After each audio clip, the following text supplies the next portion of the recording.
Hillary Clinton and Donald Trump battling over issues of law and order last night when Hillary Clinton made an unusual claim about crime in the U.S. Take a listen. Stop and frisk was found to be unconstitutional, and in part because it was ineffective. It did not do what it needed to do. In fact, violent crime is 1/2 of what it was in 1991. Now, Hillary Clinton went on to say that crime is continuing to go down. This on the very day, yesterday, that the FBI released crime data showing the U.S. murder rate increasing by an astounding 10.8% in 2015. Republican Representative from Tennessee, Marsha Blackburn, joining us now with her take on all of this. Congressman, nobody can look at that number that the FBI came out with yesterday and say that crime is under control. 10.8% increase in the murder rate is huge.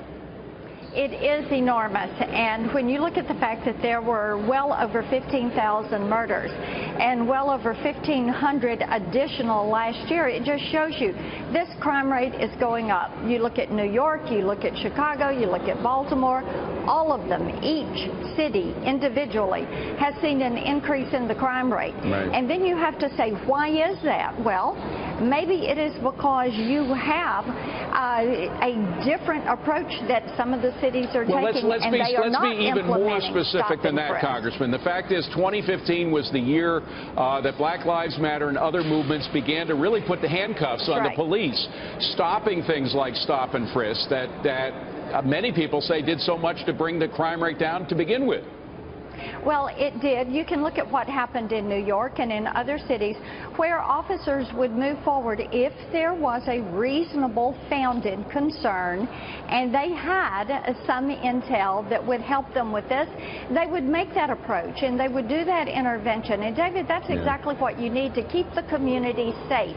And every time I talk to moms, this is one of the things that they hear. I have friends that live around Chicago.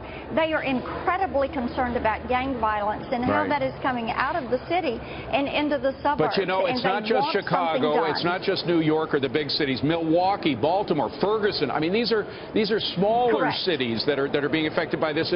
Now, Lester Holt, the moderator last night, tended to agree. He said that it was true that stop and frisk was declared unconstitutional. Rudy Giuliani, who knows more about stop and frisk than anybody in the country, a former prosecutor, mayor of New York, disagreed. And here's what he said last night to Neil Cavuto. Right now, tonight in America, 50 stop and frisks are going on, and they're all constitutional. All right, Lester Holt's statement was completely ignorant and completely uncalled for. And he shouldn't get involved in a legal issue he doesn't know a darn thing about. If you're going to do fact-checking as a moderator, you better make sure you get it right. Well, and David, I would encourage all of your viewers, put Terry versus Ohio in their search engine and pull up that decision in that case. You see that stop and frisk is legal. What we do know is that a lower court federal judge in New York ruled against stop and frisk. He was removed from that case. The case went in on appeal. The current mayor of New York decided he was not going to follow through with the appeal. He doesn't like stop that and is where it stands. Stop and frisk is constitutional, and it produces the results that New York City saw in bringing that murder rate down, and we have to get the murder rate down. A good argument can be made that thousands of black lives are alive today because of stop and frisk, but that's up for another day. Marsha Blackburn, good to see you. Thank you for joining us. Good Appreciate to see it. you. Thanks. Melissa.